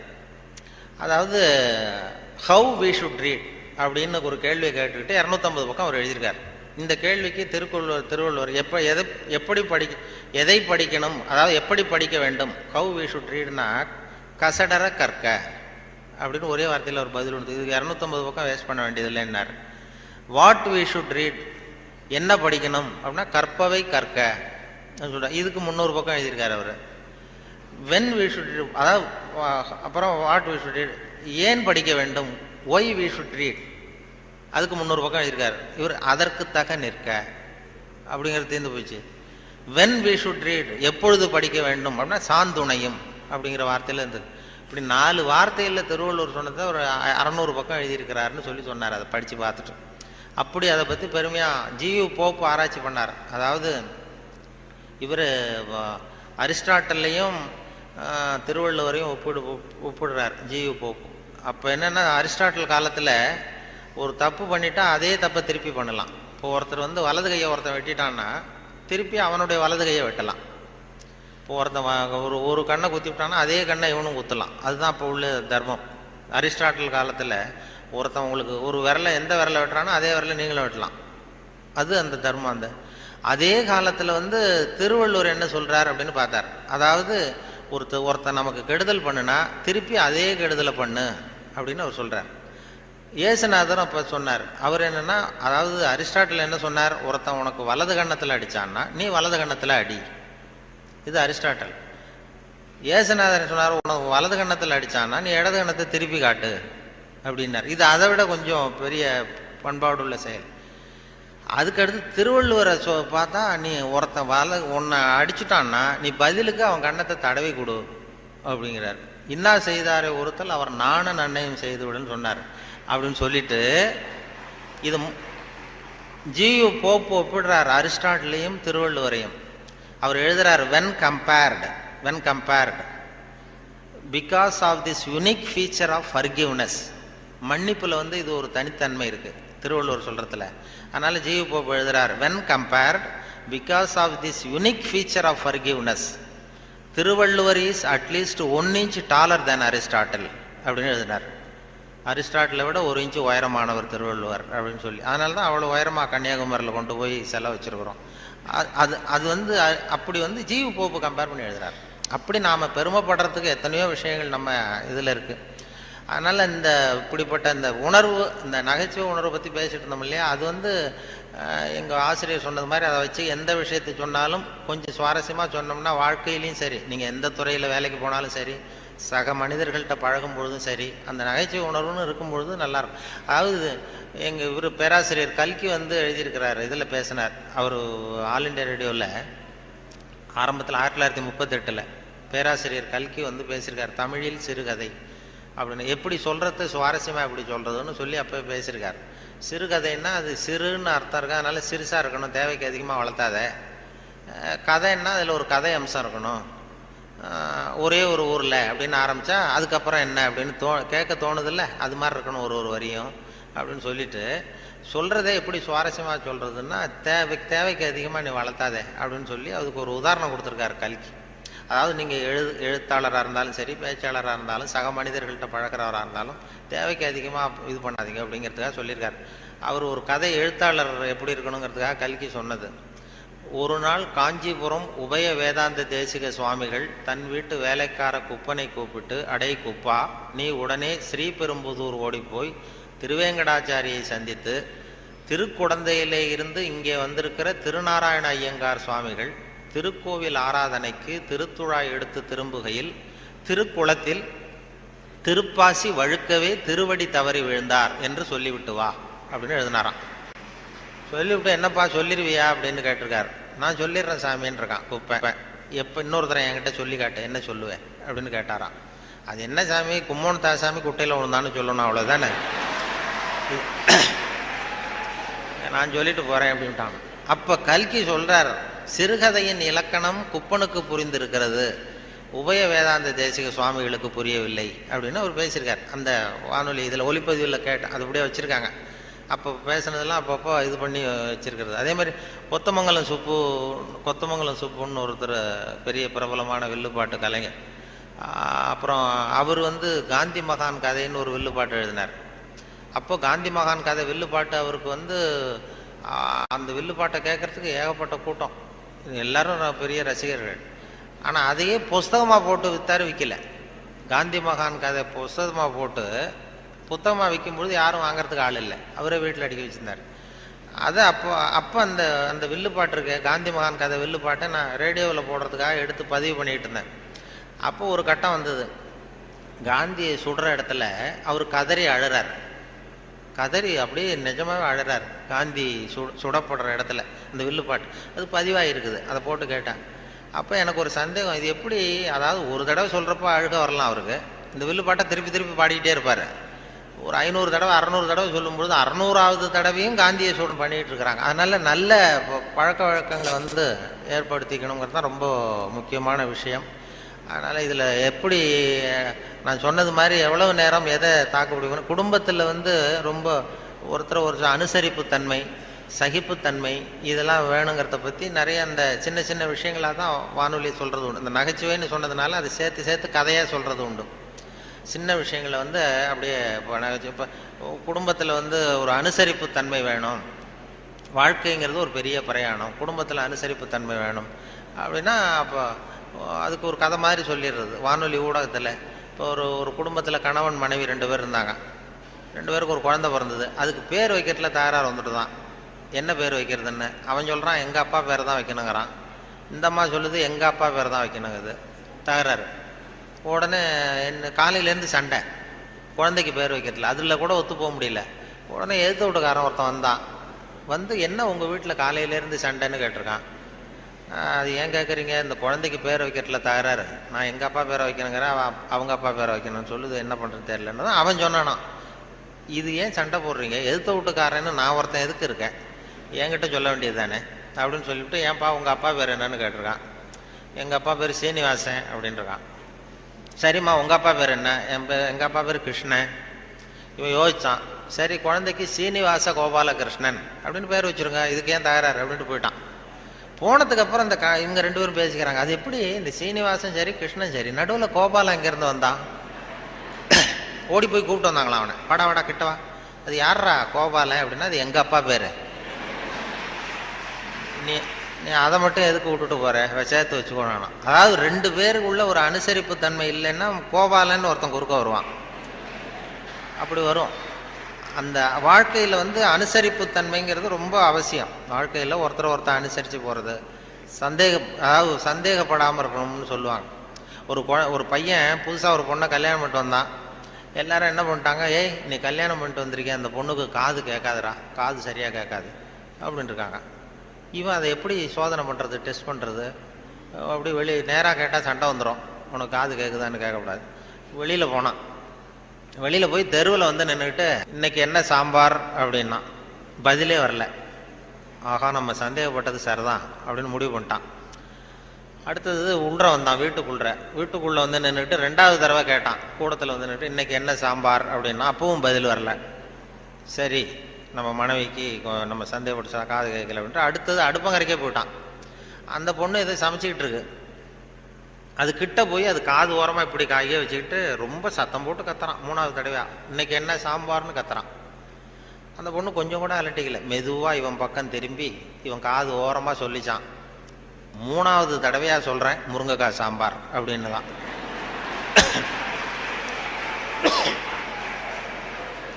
இவனுக்கு காது கேட்கல, இவன் அதை போய் குத்துறான். அதான் தன் குற்றம் நீங்கி பிறர் குற்றம் காண்கிற்பின் என் குற்றமாகும் இறைக்குன்னு சொல்லுவாங்க.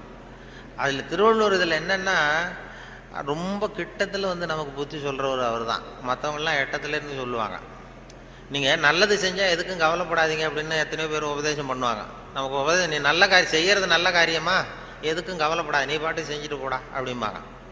திருவள்ளுவரை சொல்ல கிட்ட வந்து நீ நல்லது செஞ்சாலும் தப்பு வந்துடும் ஜாக்கிரதையாரு அப்படின்னு சொல்லிட்டு போகிறார். அது நம்ம மேலே ரொம்ப அக்கறை உள்ளவங்க தான் அதை சொல்லுவாங்க. பலனை பற்றி கவலைப்படாத, நீ பாட்டுக்கு எதை வேணாலும் செஞ்சுட்டு போ, கடமையை செஞ்சுட்டு போடான்னு உபதேசம் பண்ணுறது இருக்காங்க நிறையா.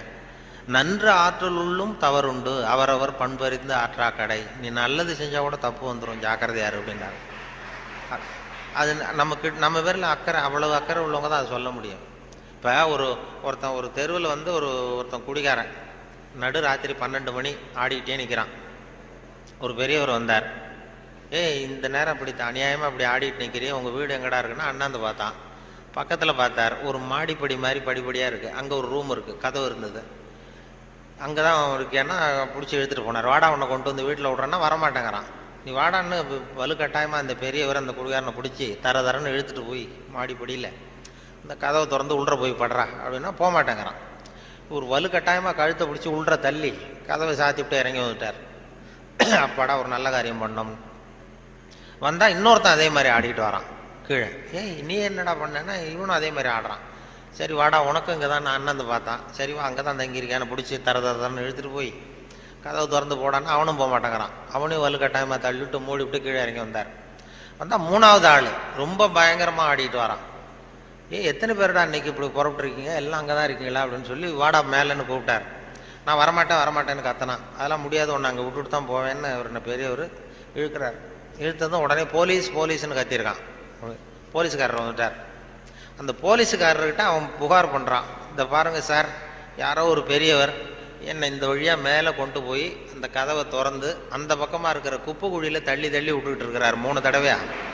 நான் இறங்கி இறங்கி கீழே வந்துக்கிட்டு இருக்கேன். இன்னும் 2 தரம் தள்ளி விட்டாருன்னா செத்து போடுவோம் சார் அப்படின்றான். இதுதான் நன்று ஆற்றல் உள்ளும் தவறுண்டு, அவரவர் பண்பறிந்த ஆற்றா கடை. நீ நல்லது தான் செஞ்சார், தப்பு வந்துடும், அது அவ்வளவு தூரம் அவர் தான் சொல்ல முடியும். அந்த நன்றாற்றல் உள்ளும் தவறுண்டு, அவரவர் பண்பறிந்த ஆற்றா. நல்லதுன்னு செய்வாங்க. இப்போ ஒருத்தன் யார்கிட்டையும் நண்பர்கள்ட்ட கேட்டான், ஒரு 100 ரூபா கொடுங்கடா, ஏதாவது தொழில் செஞ்சு பொழைச்சிக்கிறேன்னு. யாருமே கொடுக்கறதுக்கு ஆள் இல்லை, பரவாயில்ல. உடனே அவன் என்ன பண்ணால், சரி மனிதர்கள் யாரும் நமக்கு உதவி பண்ண மாட்டேங்கிறாங்க, நமக்கு தேவை ஒரு 100 ரூபா, இது கடவுளுக்கே ஒரு லெட்டர் போட்டு பார்ப்போம், அவர் தானே எல்லாரையும் படைச்சார், அவர் கொடுக்குறாரா பார்ப்போம். ஒரு போஸ்ட் கார்டு வாங்கினான். போஸ்ட் கார்டை வாங்கி அதில் அன்புள்ள கடவுள் அவர்களுக்கு வணக்கம், எனக்கு மனிதர்கள் யாரும் உதவி செய்ய மாட்டேங்கிறாங்க, எனக்கு ஒரு 100 ரூபா இருந்தால் அதை வச்சு நான் பொழைச்சிக்குவேன், நானே ஒரு 100 ரூபாயை எனக்கு அனுப்பி வைக்கும்படி கேட்டுக்கொள்கிறேன்னு போட்டு கையெழுத்து போட்டான். போட்டு அந்த பக்கம் திருப்பி அட்ரஸ் எழுதணும்ல, பெறுகிறவர் முகவரி, உயர்திரு கடவுள் அவர்கள், அப்புறம் தெரு நம்பர், வீட்டு நம்பர், தெரு ஒன்றும் தெரியல. யோசிச்சான், கடவுள் அட்ரஸ் எப்படி கண்டுபிடிக்கிறது யோசிச்சு, சரி எல்லார் அட்ரஸும் போஸ்ட் மாஸ்டருக்கு தெரியும் அப்படின்னு சொல்லி கடவுள் கேரா போஸ்ட் மாஸ்டர் அண்ணாமலை நகர் சிதம்பரம்னு போட்டு விட்டான். அந்த போஸ்ட் மாஸ்டர் ஒரு நல்ல எண்ணம் படைச்சவர். அவர் என்ன பண்ணிட்டாரு, யாரோ ஒருத்தன் அப்பாவித்தனமாக 100 ரூபா கேட்டிருக்கான், நாமளே அனுப்பிச்சிருவோம், கடவுளுக்கு அனுப்பியிருக்கான் அப்படின்னு சொல்லி அங்கே போஸ்ட் ஆஃபீஸில் வேலை செய்கிறவங்கள்ட்டெல்லாம் உங்களால் முடிஞ்சதை கொடுங்கப்பா, ஹெல்ப் பண்ணுங்க, அவனுக்கு உதவி பண்ணுவோன்னா ஆளுக்கு உடனே 5-10 எடுத்து கொடுத்தாங்க. எல்லாரும் சேர்த்தா ஒரு 90 ரூபா சேர்ந்து போச்சு. உடனே சேர்ந்த வரைக்கும் அனுப்பிச்சிருவோம் அப்படின்னு சொல்லி மணி ஆர்டர் ஃபார்ம் எடுத்தார். மணி ஆர்டர் கமிஷனையும் அவரே ஒத்துக்கிட்டார். அவரே எடுத்துக்கிட்டு இந்த சேர்ந்த பணம் 90 ரூபாய் வச்சு அந்த அவனுக்கு அனுப்பிச்சிட்டார். அவன் வாங்கிட்டான். வாங்கி 90 ரூபா வாங்கிட்டு மறுபடியும் ஒரு போஸ்ட் கார்டு வாங்கினான். வாங்கி மறுபடியும் கடவுளுக்கே ஒரு லெட்டர் எழுதினான். அன்புள்ள கடவுள் அவர்களுக்கு வணக்கம், நீங்கள் அனுப்பிய பணம் வந்து சேர்ந்தது, ரொம்ப நன்றி. இருந்தாலும் உங்களுக்கு ஒரு யோசனை சொல்ல விரும்புகிறேன், ஆலோசனை, அறிவுரை. இனிமேல் நீங்கள் எனக்கு பணம் அனுப்பும் பொழுது போஸ்ட் மாஸ்டர் மூலமாக அனுப்ப வேண்டாம், அவர் ஒரு 10 ரூபாயை எடுத்து வச்சுக்கிறார் அப்படின்னா. நல்லது செய்ய போய் கெட்ட பேர் வந்துடுது பாருங்க. இதுதான் நன்று ஆற்றல் உள்ளும் தவறுண்டு, நன்று ஆற்றல் உள்ளும் தவறுண்டு, அவரவர் பண்பறிந்த ஆற்றா கடை அப்படிங்கிறது அதான். அப்படி அதை பண்ணியிருக்கிறாங்க. அதை ரொம்ப அருமையாக இவர் சுத்தானந்த பாரதியார் மொழிபெயர்ப்பு இருக்கு, ஆங்கில மொழிபெயர்ப்பு. அதை திருக்குறள் தமிழில் எப்படி எழுதியிருக்காரோ அதே அழகில் அவர் ஆங்கிலத்தில் மொழிபெயர்த்திருக்கிறார். சுத்தானந்த பாரதியாருடைய ஆங்கில மொழிபெயர்ப்பு பார்த்தீங்கன்னா அப்படியே இருக்கும். அதாவது உடம்போடு உயிரிட என்ன, மடந்தையோடு எம்மிடை தொடர்புன்னு ஒரு திருக்குறள் இருக்கும். அதாவது இந்த பெண்ணுக்கும் எனக்கும் உள்ள தொடர்பு எப்படின்னா உடம்புக்கும் உயிருக்கும் உள்ள தொடர்பு மாதிரி அப்படின்னு அந்த இதில் திருவள்ளுவர் எழுதியிருப்பார். உடம்போடு உயிரிட என்ன, மற்றென்ன, மடந்தையோடு எம்மிடை தொடர்பு. அதை சுத்தானந்த பாரதியார் மொழிபெயர்த்திருக்கிறார். The love between me and this lady is like bond between soul and body, இப்படி எழுதியிருக்கு. அதே போல் 2 வரியில் அந்த காலத்தினால் செய்த நன்றி செய்த ஞாலத்தின் மானப்பெரிது, அது மாதிரி a help rendered in hour of need, so though smaller greater than the world அப்படின்னு இப்படி அழகாக அதை பண்ணியிருப்பார். இவர் சொன்ன அந்த நம்ம நாவலர் நெடுஞ்செழியன், அவர் அந்த திருக்குறள் மொழிபெயர்ப்பு வந்தப்போ வானொலி நிலையத்துக்கு வந்திருந்தார்.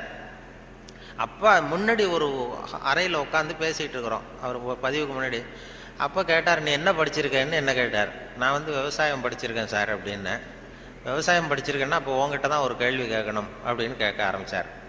என்ன சார் கேட்க போறீங்கன்னா, இந்த காலத்தினால் செய்த நன்றி செய்தேனும் ஞாலத்தின் மான பெரிதுன்னு ஒரு திருக்குறள் இருக்குல்ல.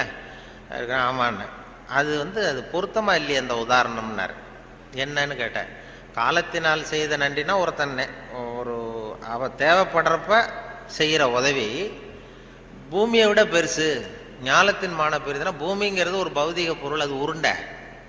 உதவிங்கிறது ஒரு செயல். நீ ஒருத்தனுக்கு அந்த நேரம் பார்த்து செய்கிற உதவி வந்து பூமியை விட பெருசுன்னா நீ செய்கிற செயல் உருண்டையாக இருக்கா? அதுக்கும் பூமி உருண்டைக்கும் என்ன சம்பந்தம்? அது பொருத்தமாக இல்லையேன்னு அவர் சொன்னார். நெடுஞ்சு ஆமாம் சார், எனக்கும் அது பொருத்தம் அப்படி தான் தெரியுது அப்படின்னா. இல்லை நீ விவசாயம் படித்ததுனால கேட்டேன் உங்ககிட்ட அப்படின்னு சொல்லிட்டு அப்புறம் அதுக்கு அவர் விளக்கம் கொடுத்தார். அது அப்படி இல்லை தம்பி அப்படின்னு சொல்லிட்டு, காலத்தினால் செய்த நன்றிங்கிறது நேரம் பார்த்து உதவி செய்கிறது. பூமி வந்து உடனே உதவி செய்யாது. அது எப்படின்னா, இன்னைக்கு ஒரு கத்திரிக்காய் செடியை நட்டின்னா ஒரு 4 மாதம் கழித்து தான் கத்திரிக்காய் காய்க்கும். இன்னைக்கு ஒரு நெல்லை நடவு பண்ணின்னா ஒரு 3.5 மாதம் 4 மாதம் கழித்து தான் உனக்கு பலன் கொடுக்கும். 4 மாதம் கழித்து பலன் கொடுக்குற பூமியை விட உடனே செய்கிற உதவி பெருசு இல்லையா? அதனால தான் காலத்தினால் செய்த நன்றி செய்தேன்னு ஞாலத்தின் மான பெரிது அப்படின்னார். இதை நாவலர் நெடுஞ்செழியன் சொன்னார். அப்படி அவரெல்லாம் அவர் அரசியலுக்கு வந்திருக்க வேண்டியதில்லை, இலக்கியத்தோடு இருந்திருந்தா நல்லா இருக்கும்னு சொன்னார். அப்புறம் அடுத்த கேள்வியும் கேட்டார், அவர் விடலை. அப்புறம் நிலையில் தெரியாத அடங்கியா இருந்தோம். அப்புறம் கடலை விட பெருசி, அதாவது அப்படின்னு ஒரு இது, அதுக்கு அந்த திருக்குறளுக்கு ஒன்று சொன்னேன். நிலையில் தெரியாத அடங்கியான் தோற்றம் மலையினுமான பெரிதுன்னு ஒன்று. பயன் தூக்கார் செய்த உதவி நயன் தூக்கின் நன்றி கடலிற் பெரிது. அதாவது பயன் கருதாமல் செய்கிற உதவி கடலை விட பெருசுன்னு சொல்கிறாரு. கடலுங்கிறது விரிந்தது. பயன் கருதாமல் செய்கிற உதவிக்கும் கடலுக்கும் என்ன சம்பந்தம்னு கேட்டார், இந்த முதல் கேள்வி மாதிரி. அப்புறம் அவரே விளக்கம் கொடுத்தார். கடல் பயன் கருதி தான் நமக்கு உதவி செய்யும். அதாவது நம்மகிட்ட இருக்கிற தண்ணி ஆவியாக போய் மறுபடியும் மேகமாகி மறுபடியும் மழையாக பொழிஞ்சு அந்த தண்ணி மறுபடியும் நம்மகிட்டே வந்துடும். அப்படிங்கிற பயன் கருதி கடல் உதவி செய்யுது. அதை விட பயன் கருதாமல் செய்கிற உதவி பெருசு இல்லையா? அதனால தான் கடலை விட பெருசுன்னு சொன்னார் அப்படின்னு சொல்லி அவர் விளக்கம் அதை கொடுத்தார். இப்போ நிலையில் தெரியாத அடங்கியான் தோற்றம் மலையினுமான பெரிது. அதாவது மனசு அடங்கினவன் மலையை விட பெருசு அப்படின்னா மலை அசையாமல் இருக்கிறது ஒன்றும் அதிசயம் இல்லை, மனம் அசையாமல் இருக்கிறது தான் அதிசயம். அதனால் மலையை விட பெருசுன்னு சொல்லி அவர் விளக்கம் கொடுத்துட்டு போனார். மனசை அசையாமல் வச்சுருக்கிறது ரொம்ப கஷ்டம். அது சொல்லிடலாம், மனசை நான் கட்டுப்படுத்துகிறேன்னு. ஒருத்தன் நான் என்ன பெரிய பெரிய துறவிகள்லாம் நான் மனசை கட்டுப்படுத்துகிறேன்னு ஒருத்தன் சவால் விட்டுட்டு போனான். போய் என்ன பண்ணுறதுன்னா ஒரு நடுக்காட்டில் போய் உட்காந்துக்கிட்டான். மனசை கட்டுப்படுத்துறது என்ன பெரிய காரியம் நான் பண்ணுறேன் அப்படின்ட்டு அப்படியே உட்காந்தான்.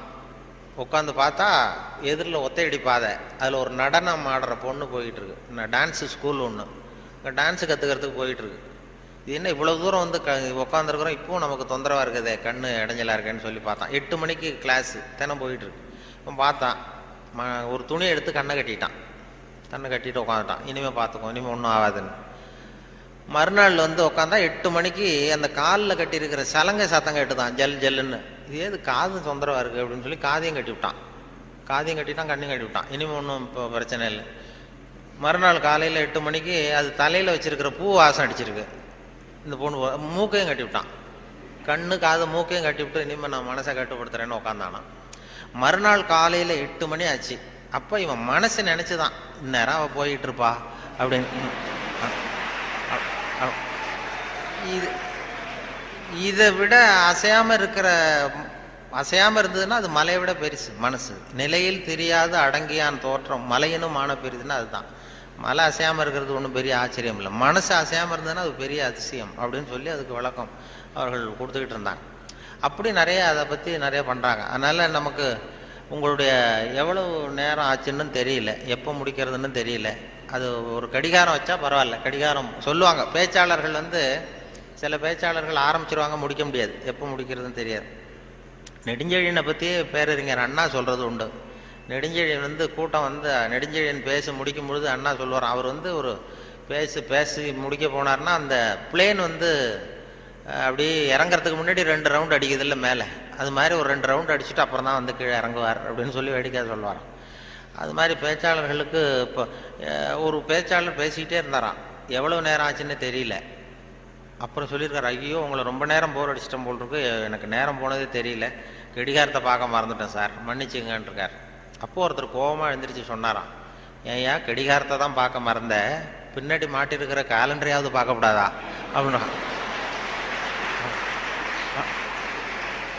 அப்படின்னா அவன் வாரக்கணக்கில் பேசிகிட்டு இருந்திருக்கான். போன ஆரம்பத்தில் முடித்து இந்த விழா முடிகிற வரைக்கும் பேசிகிட்டு இருக்கிறது மாதிரி ஆகிடும். அது அந்த பேச்சுங்கிறது அந்த கல்கி சொன்னார்ல, அது மாதிரி இருக்கணும்னு சொல்லுவாங்க. பேச்சு எதுவாக இருந்தாலும் ஒரு தன்னம்பிக்கை ஊட்டுறது மாதிரி இருக்கணுமா. ஒரு பேச கேட்டாலும் எழுத்தை படித்தாலும் அது படித்து முடித்ததும் நமக்கு ஒரு வாழ்க்கையில் ஒரு பிடிப்பு தன்னம்பிக்கை ஊட்டணும். ஒரு இளைஞன் வாழ்க்கையில் விரக்தி அடைஞ்சி தற்கொலை பண்ணிக்கலாம்னு போய் தண்டவாளத்தில் தலையை வச்சு படுத்தான். படுத்துறான், எதுவும் வாழ்ந்து பிரயோஜனம் இல்லைன்னு விரக்தி அடைஞ்சிட்டான். படுத்துக்கிட்டு இப்படி பார்க்குறான், 2 பக்கமும் ரயிலே வரல. இது என்னடா தற்கொலை கூட பண்ணுறது சாத்தியமா இல்லையே அப்படின்னு பார்த்தான். அப்போ யாரோ ஒருத்தர் ஒரு பக்கத்தில் ஒரு பெரிய மைதானம், ஒரு பெரிய பேச்சாளர் பேசிகிட்டு இருக்காரு. ஆகா அங்கே யாரோ ஒருத்தர் பேசுகிறாரு, அதையாவது போய் கேட்டுட்டு வருவோம் கொஞ்சம் நேரம், இங்கே போர் அடிக்குது, அதுக்கப்புறம் தண்டவாளத்தில் தலை வச்சு படுத்துருவோம் அப்படின்னு எழுந்திரிச்சு போனான். அங்கே போனால் ஒரு 2000 பேர் உட்காந்துருக்காங்க மைதானத்தில். பேசிகிட்டு இருக்கார் ஒரு பேச்சாளர் தன்னம்பிக்கைங்கிறத பற்றி. பேசி முடித்தார் 1 மணி நேரம். முடிச்சுட்டு எல்லாரும் கலைஞ்சி போயிட்டாங்க. அப்புறம் இந்த இளைஞன் போனான். போய் அந்த பேச்சாளர்கிட்ட, சார் நான் தற்கொலை பண்ணிக்கணுங்கிற எண்ணத்தோடு தண்டவாளத்தில் தலையை வச்சு படுத்திருந்தேன். உங்கள் குரல் கேட்டது, பேச்சு கேட்கணும்னு வந்தேன். 1 மணி நேரம் உங்கள் பேச்சை கேட்டேன். இப்போ அந்த தற்கொலை எண்ணத்தை மாற்றிக்கிட்டேன். நான் இனிமேல் தற்கொலை பண்ணிக்க மாட்டேன். எனக்கு வாழ்க்கையில் ஒரு தன்னம்பிக்கை வந்துட்டுது, பிடிப்பு வந்துட்டுது. அதுக்கு நீங்கள் தான் காரணம் அப்படின்ட்டுருக்கான். அது எப்படிடா அந்த முடிவுக்கு வந்தேன்னு கேட்டிருக்காரு அவர். ஒன்றும் இல்லை சார், இப்போ உங்கள் பேச்சு எவ்வளோ பேர் கேட்டாங்க இந்த கூட்டத்தில் அப்படின்னா ஒரு 2000 பேர் கேட்டிருப்பாங்க அப்படின்னாரான் பேச்சாளர். அப்போ அந்த இளைஞன் சொன்னானா, ஏன் சார் ஒரு 2000 பேரை ஒரே நேரத்தில் சாகடிக்கிற நீ உயிரோடு இருக்கிறப்போ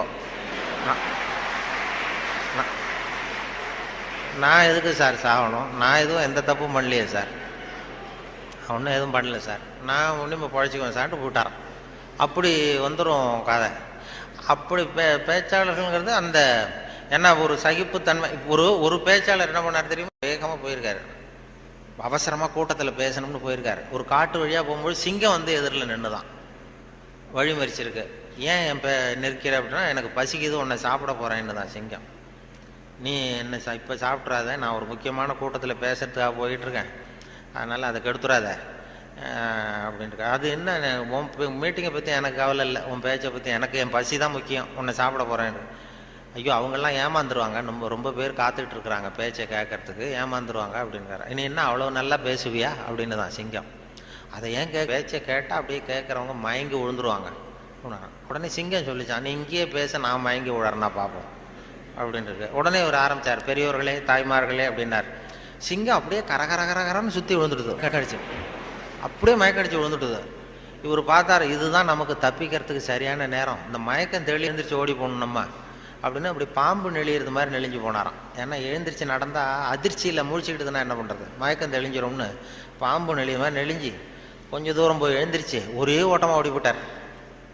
ரொம்ப தூரம் போய் திரும்பி பார்க்குறார், அந்த சிங்கம் அப்படியே கிடக்குதா பின்னாடி துரத்துதான்னு. வேர்த்து ஒழுகுது, மூச்சு வாங்குது. ரொம்ப தூரம் ஓடி போய் திரும்பி பார்த்தா சிங்கம் அப்படியே மயங்கி கிடக்கு, மயங்கி விழுந்தது அப்படியே கிடக்கு.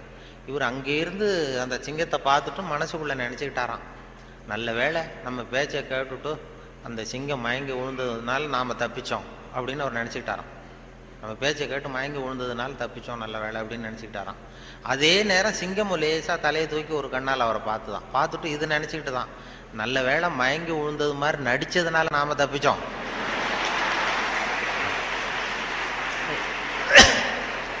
இல்லைன்னா அவன் பேசியே கொண்டிருப்பான் நம்மளை அப்படின்னு அது நினச்சிதான். இப்போ எதுக்கு இது சொல்கிறேன்னா, இப்போ உங்கள் முகத்தையெல்லாம் பார்த்தா அந்த சிங்கத்தோட முகம் மாதிரி தெரியுது எனக்கு. ஆமாம், அது என்ன, இது எந்த இதில் இருக்கீங்க என்ன ஏதுன்னு அதை புரிஞ்சுக்கிறது ரொம்ப கஷ்டம். ஆனால் இது மாதிரி நேரத்தில் நல்ல பழக்க வழக்கங்களை வளர்த்தலாம். சகிப்புத்தன்மைங்கிறது ஒரு பெரிய முக்கியம். இன்டர்நேஷ்னல் இயர் ஆஃப் டாலரன்ஸ்னு கொண்டாடினாங்க. சர்வதேச சகிப்புத்தன்மை ஆண்டுன்னு 1995 இன்டர்நேஷ்னல் இயர் ஆஃப் டாலரன்ஸ், சர்வதேச சகிப்புத்தன்மை ஆண்டு. எதுக்கு சொல்கிறேன்னா, இது மாதிரி சந்தர்ப்பத்தில் நீங்கள் உங்களுக்கு பிடிக்கல ஒரு சகிப்புத்தன்மைன்னு ஒன்று, எவ்வளோ நேரம் தாக்கு பிடிக்க முடியும் அப்படிங்கிறதெல்லாம் பண்ணிக்கலாம். அதனால் அது மாதிரி உங்களுடைய சகிப்புத்தன்மை நல்லாவே இருக்குதுன்னு நினைக்கிறேன். ஏன்னா இது வரைக்கும் யாரும் கலைஞ்சி போகல, அதனால் எல்லாத்தையும் தாக்கு பிடிச்சி உட்காந்துருக்குறீங்க. அதனால் உங்களை எல்லாம் இது மாதிரி ஒரு நல்ல சந்தர்ப்பத்தில் சந்தித்ததில் எனக்கு ரொம்ப மகிழ்ச்சி. ஏன்னா ஒரு பெரிய நிறுவனம்